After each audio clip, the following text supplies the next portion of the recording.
just figure that out. I think I can add just media here. Mhm. Okay, the screen. Are you able to see this? Yeah, so I think it's It says, how would you describe your ideal partner? Can you see that piece, or we're getting some grief?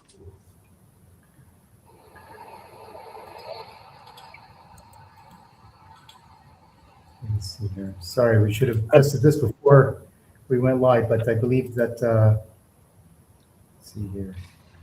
It's all good. It's apologies again for joining a bit late there. But any questions throughout? Just interrupt, right? I hate kind of yapping on for too long. But obviously, Deal is a business that's all about international expansion, and now we helping companies through kind of the operational side of things, and now we're looking at how we do it through the go-to-market side of things. So this is an area that I talk a lot about. So on your screen, you should be able to see an area where it says add scene somewhere in the menu. I am sharing screen apparently on my side. Well, on your side, but on the platform that you logged into, look for a place where it says add scene, and then you'll see where it says share screen. There you go. Okay. Can you see my screen now? It's coming up. Okay, we're good. There we are. We're golden.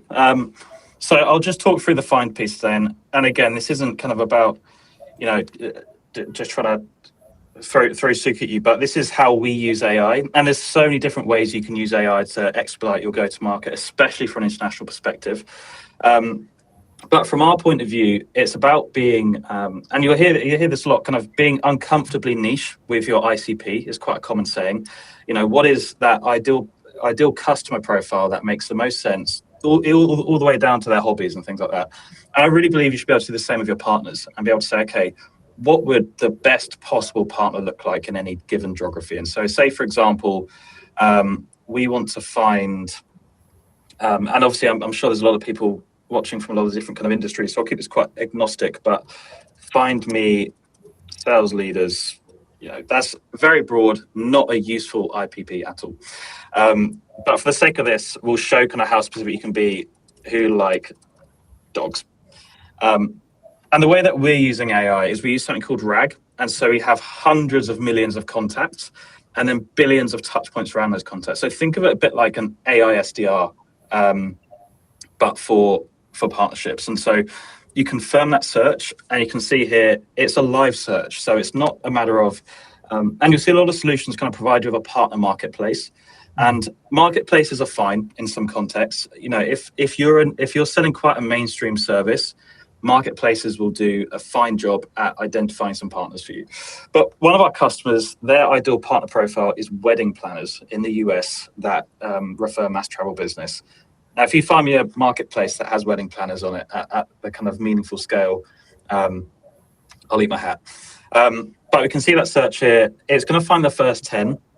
And it loads in the background as well. So it's more of a UI thing we're going to fix, but it's loading in the background as we speak. And when you view these people, so the search I made was find me sales leaders who like dogs.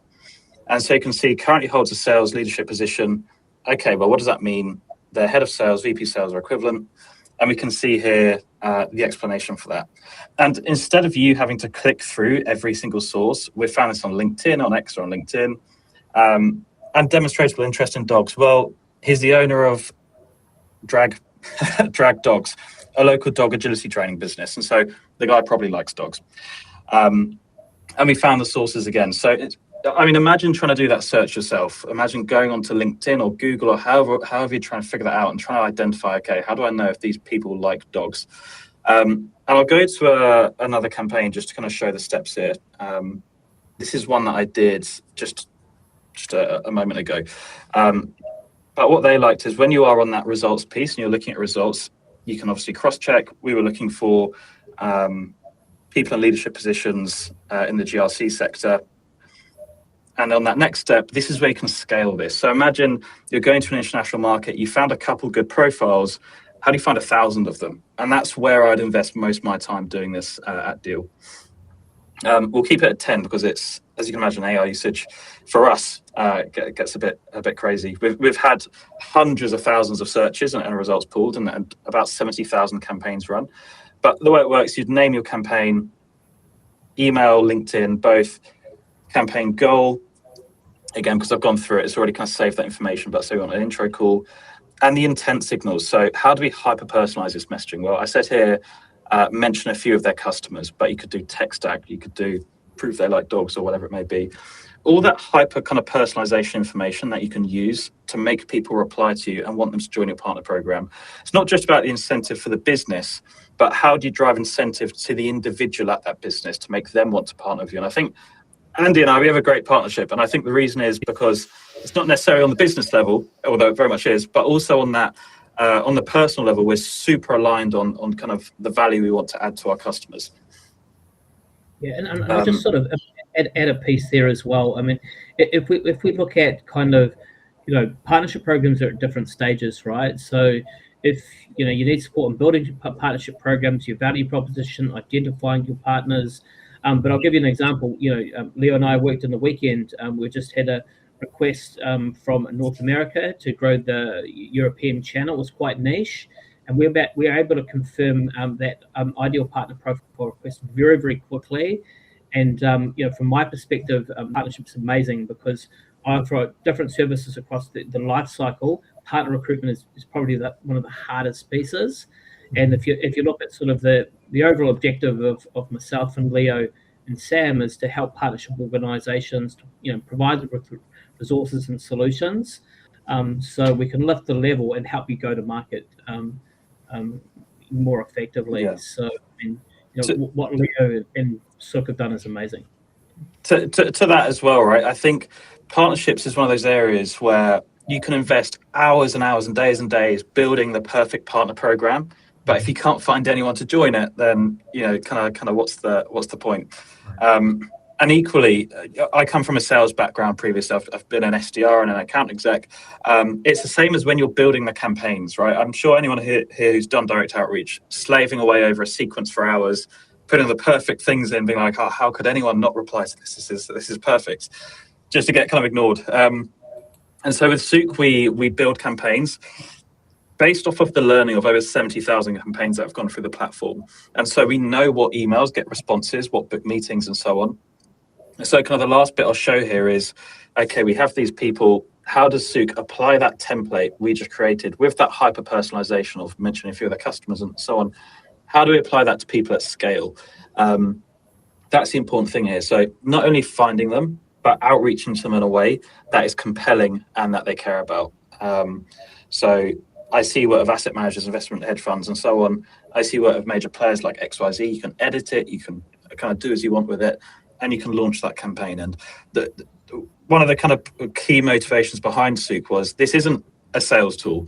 Reason being because as we track who's opening these messages, who you're meeting with, who you're signing to your programs, who's sending opportunities, who's sending qualified opportunities, who's creating pipeline, who's creating revenue, and who you're paying out in the end, that all feeds the AI into what your perfect partners look like. So I'll stop there in terms of the demo side of things, but this is such an important topic. I think especially as companies, companies like AWS, Salesforce, HubSpot, it's like half their revenue now is tied to partners, whereas 10 years ago it's like 10, 15%. Microsoft, 90% of their deals go through their implementation partners. It's really a position now where if you're not doing partnerships and your competitors are, how can you keep up? And so Sook is designed to expedite that motion, time to value, as fast as possible. I mean, with one of our customers, for example, their first search, they met this partner contributing 7 figures in pipeline. You can look at my LinkedIn to see who. Wonderful. Thank you, Leo. This is great. Andy, do you want to add anything else to that? Look, I'm really proud to partner with Leo and Sook and also linked DNA. I mean, overall, we're all here to provide different solutions for different customers that are at different stages, right? And we can highly customize.